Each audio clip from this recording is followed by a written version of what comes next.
मदुराईच्या जिल्हा सत्र न्यायालयाने सातानुकुलम पोलीस स्टेशनच्या 9 पोलीस कर्मचाऱ्यांना फाशीची शिक्षा सुनावली. तामिळनाडूच्या या शहरामध्ये 6 वर्षापूर्वी नेमकं काय घडलं?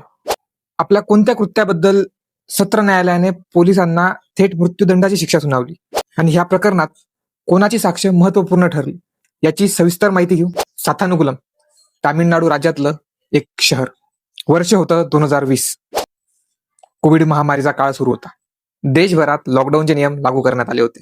तामिळनाडू राज्य सरकारने देखील त्यांच्या राज्यात त्यांचे नियम लागू केले होते. सातानुकुलमच्या परिसरात संध्याकाळी 7 नंतर दुकानं उघडण्यास बंदी होती. संध्याकाळी 7 नंतर सातानुकुलम पोलीस स्टेशनचे कर्मचारी पेट्रोलिंगला येतात आणि त्यांना सातानुकुलम मार्केटमध्ये एक मोबाईलचे दुकान उघडे दिसते. अर्थात हा विषय क्षुल्लक होता. मात्र पोलिसांनी त्या मोबाईल दुकानाचा मालक बेनिक्स याचे वडील, जे 58 वर्षाचे होते, पी जयराज यांना ताब्यात घेतलं. पी जयराज यांना पोलीस स्टेशनच्या कोठडीमध्ये ठेवण्यात आलं.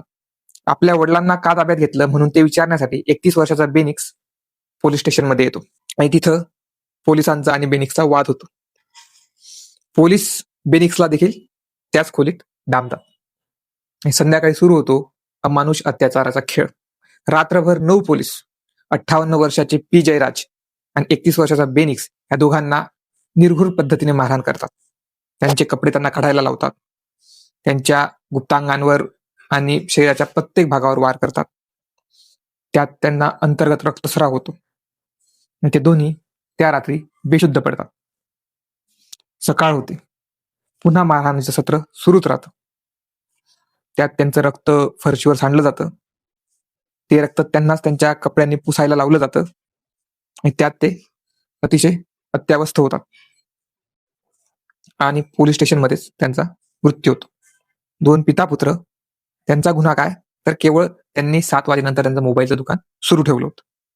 त्याची शिक्षा मृत्यूपर्यंत झाली. या पोलीस कर्मचाऱ्यांनी त्यांना निर्घृणपणे मारहाण केली. हे प्रकरण तामिळनाडूमध्ये मोठ्या प्रमाणात गाजलं. 6 वर्ष हे प्रकरण कोर्टात मांडलं जात होतं आणि आज मदुराई सत्र न्यायालयाने पीडित कुटुंबाला न्याय दिला. मात्र हा न्याय एकाएकी मिळाला नाही. यासाठी साक्ष महत्वाची ठरली ती म्हणजे सातानुकुलम पोलीस स्टेशनचे हेड कॉन्स्टेबल रेवती यांची. रेवती या 2 मुलांच्या आई आहेत. मात्र तरी सिस्टीमच्या विरुद्ध जाऊन त्यांनी साक्ष दिली आणि पीडित कुटुंबाला न्याय मिळवून दिला.